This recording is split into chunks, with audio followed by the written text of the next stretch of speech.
Hi all government job aspirants, welcome to my channel The Competitive Tutorials। যারা চ্যানেলে নতুন অবশ্যই চ্যানেলটাকে সাবস্ক্রাইব করে দিল। আর হচ্ছে আজকের যে জিকে সেটটা নিয়ে আলোচনা করব, এটা হচ্ছে 13 নম্বর, অর্থাৎ আগে কিন্তু অলরেডি 12টা ক্লাস হয়ে গিয়েছে। ম্যাথের প্রিভিয়াস ইয়ারের কোশ্চেন সলভ করা হচ্ছে চ্যানেলেই, তো অবশ্যই তোমাদেরকে চ্যানেল থেকে দেখে নিতে হবে। আজকের যে প্রথম প্রশ্নটা কি রয়েছে দেখো, বিম্বিসার কোন বংশের রাজা ছিলেন, কোন বংশের রাজা, তার উপাধি, এইসব প্রশ্ন কিন্তু আপকামিং পরীক্ষার জন্য খুবই গুরুত্বপূর্ণ। তো চলো এটার উত্তরটা কী হবে দেখে নাও। উত্তর হয়ে যাবে কিন্তু হর্ষাঙ্ক। হর্ষাঙ্ক হচ্ছে বিম্বিসারের, হর্ষাঙ্ক বংশের রাজা হচ্ছে বিম্বিসার। ঠিক আছে, নেক্সট প্রশ্ন চলে যাচ্ছি। বিম্বিসারের উপাধি কি ছিল? বিম্বিসারের উপাধি ছিল শ্রেণিক, যেটা শ্রেণিক। অপশান এতে অ্যান্সার রয়েছে। প্রত্যেকটা প্রশ্ন কিন্তু ইম্পর্টেন্ট, তাই জন্য ভিডিও পজ করে অবশ্যই উত্তর দেওয়ার প্রয়োজনীয়তা রয়েছে। অবশ্যই তোমরা চ্যানেলে চোখ রাখো, আপকামিং যে আপডেটগুলো থাকবে অনেক ইম্পর্টেন্ট প্রশ্ন আলোচনা করা হবে। আমি কিন্তু টোটাল 5000 জিকে করাবো বলেছি, ওয়ান লাইনার প্লাস হচ্ছে তোমাদের এমসিকিউ মিলিয়ে আমি কিন্তু ক্লাস করাবো। তার মধ্যে তোমরা অবশ্যই কমন পাবে। তো 3 নম্বর প্রশ্নটা কী আছে দেখেছো, বিম্বিসারের পুত্রের নাম কি? তো বিম্বিসারের পুত্র হচ্ছে অজাতশত্রু। ঠিক আছে, অপশান ডিতে অ্যান্সার রয়েছে। নেক্সট প্রশ্নে চলে যাচ্ছি। অজাতশত্রু কোন উপাধি ধারণ করেন? অজাতশত্রু যে উপাধিটা ধারণ করেছে সেটা হচ্ছে কুনিক। কুনিক হচ্ছে অজাতশত্রুর নিকনেম, যেটা উপাধি বলো তোমরা সেটা। নেক্সট হচ্ছে হর্ষাঙ্ক বংশের শেষ রাজা। কোনো বংশের শেষ রাজা, প্রথম রাজা, শ্রেষ্ঠ রাজা, প্রত্যেকটাই কিন্তু আমাদেরকে জানতে হবে। আর এই বিষয়ে ডিটেলস ক্লাস অবশ্যই তোমাদেরকে আমি করাবো চ্যানেলে, তার জন্য চোখ রাখতে হবে। উত্তর হয়ে যাবে এই প্রশ্নটার নাগ দশক। নাগ দশক হয়ে যাবে উত্তর। নেক্সট প্রশ্ন হচ্ছে বিক্রমাঙ্ক দেবচরিত কে রচনা করেন? উত্তর হয়ে যাবে বিলহন। অপশান এতে বিতে অ্যান্সার রয়েছে। পরের প্রশ্ন কি আছে দেখো, পাটলিপুত্র নগরীকে স্থাপন করেন? উদয় বা উদয়ভদ্র কিন্তু এই পাটলিপুত্র নগরী স্থাপন করেন। নেক্সট হচ্ছে নন্দবংশের শেষ রাজাকে?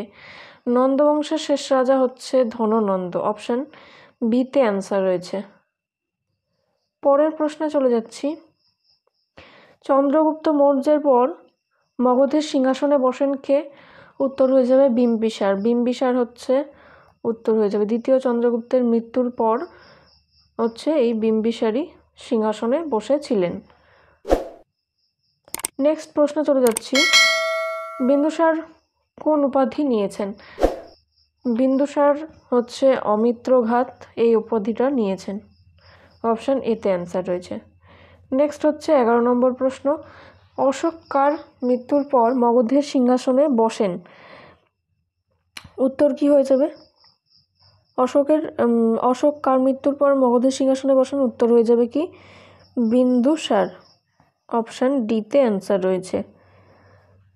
নেক্সট প্রশ্ন, এখানে দেখো প্রশ্নটা কি রয়েছে, অশোকের নিচের কোন উপাধিটা ছিল? তো তোমরা একটুখানি প্রশ্নটা দেখে দাও। অপশানগুলো কী কী আছে? অমিত্র ঘাত হবে ওটা, তারপর রয়েছে ধর্মাশোক, প্রিয়দর্শী, আর হচ্ছে প্রজাহিতৈষী।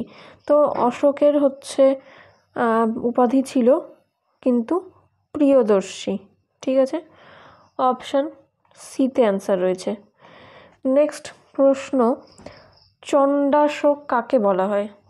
চণ্ডাশোক হচ্ছে যিনি নাম নিয়েছেন তিনি হলেন বৃহদ্রথ।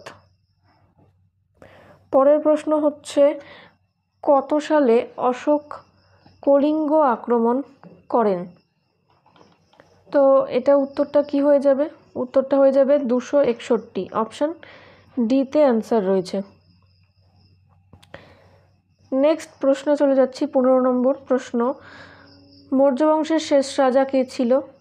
উত্তর হয়ে যাবে অপশান সি বৃহদ্রথ। নেক্সট প্রশ্ন চলে যাচ্ছি, আছে কি সর্বে মুন্নিষে প্রজা মমা উক্তিটা কার? উত্তরটা হয়ে যাবে এখানটাতে অশোক, অপশান সিতে অ্যান্সার রয়েছে। পরের প্রশ্ন, অর্থশাস্ত্র কার লেখা? এটা অনেক পরীক্ষায় এসছে, উত্তর হয়ে যাবে কৌটিল্য বা চাণক্য। এটা একটা কিন্তু পলিটিক্যাল একটা বুক, ঠিক আছে, পলিটিক্যাল একটা বই হচ্ছে অর্থশাস্ত্র। পরের প্রশ্ন কে আছে দেখো, ঘটোৎকচ গুপ্তের মৃত্যুর পর সিংহাসনে কে বসেন? উত্তর হয়ে যাবে কিন্তু অপশান সি, প্রথম চন্দ্রগুপ্ত। নেক্সট প্রশ্ন অর্থাৎ 19 নম্বর, গুপ্তাব্দ কে প্রচলন করেন? এটা হয়ে যাবে সমুদ্রগুপ্ত, অপশান সিতে অ্যান্সার রয়েছে। গুপ্তাব্দ হচ্ছে সমুদ্রগুপ্ত চালু করেছে। তারপর হচ্ছে হরিসেন কার সভাকবি ছিলেন? হরিসেন হচ্ছে সমুদ্রগুপ্তেরই সভাকবি ছিলেন। তারপরের প্রশ্ন, এলাহাবাদ প্রশস্তি। এলাহাবাদ প্রশস্তি কিন্তু কবি হরিসেনের রচনা। পরের প্রশ্ন, ভারতের নেপোলিয়ন। ভারতের নেপোলিয়ন বলা হয় হচ্ছে সমুদ্রগুপ্তকে, অপশান এতে অ্যান্সার রয়েছে। নেক্সট প্রশ্ন কি আছে দেখো, বিক্রমাদিত্য ছাড়া দ্বিতীয় চন্দ্রগুপ্তের অন্য আরেকটা উপাধি কি ছিল? এটা হয়ে যাবে সহসাঙ্ক, অপশান বিতে অ্যান্সার রয়েছে। নেক্সট হচ্ছে কি রয়েছে দেখো, ময়ূর চিহ্নযুক্ত রৌপ্য মুদ্রাকে প্রচলন করেন? উত্তর হয়ে যাচ্ছে দ্বিতীয় চন্দ্রগুপ্ত, অপশান ডিতে অ্যান্সার আছে। দ্বিতীয় চন্দ্রগুপ্ত তিনি রৌপ্য মুদ্রা চালু করেছিলেন। পরের প্রশ্ন হচ্ছে কারা এই এটা হবে কার, হ্যাঁ, কার রাজত্বকালে ফাহিয়েন ভারতে আসেন? উত্তর হয়ে যাবে দ্বিতীয় চন্দ্রগুপ্ত, অপশান সিতে অ্যান্সার আছে। আশা করি তোমরা বুঝতে পেরেছো প্রশ্নগুলো।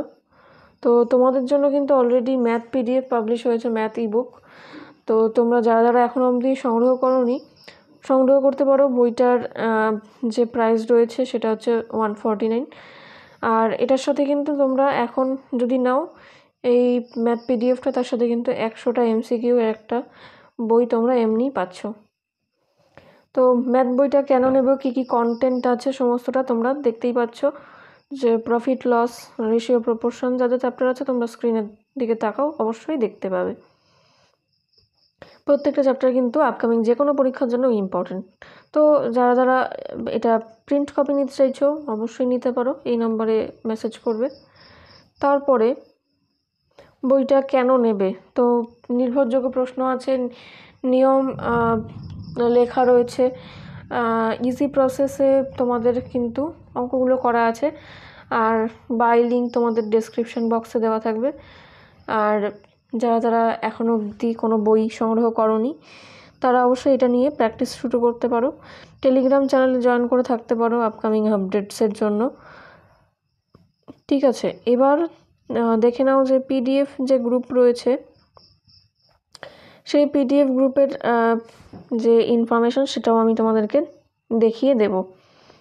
দেখো কি আছে, যে এখানে কিন্তু 50 টাকা মান্থলি লেখাই আছে, 50 টাকা প্রতি মাসে। এটা কিন্তু গ্রুপটা তোমাদের জন্যই খোলা হয়েছে, যেখানে তোমরা অনেক বেশি পিডিএফই পাবে। যা অ্যামাউন্ট লেখা রয়েছে তার থেকে অনেক বেশি তোমরা পিডিএফ পাবে। আর 6-7 মাস তোমরা অ্যাক্সেস করতে পারবে, সেখানে তোমরা আরও 1-2 মাস এক্সট্রাও পেতে পারো। তারপরে প্রিভিয়াস ইয়ারের প্রশ্ন, ক্লাসেস এগুলো কিন্তু সবই তোমরা এই গ্রুপে পেয়ে যাবে। অবশ্যই তোমরা গ্রুপে জয়েন করো। Thanks for watching and all the best for your upcoming exam.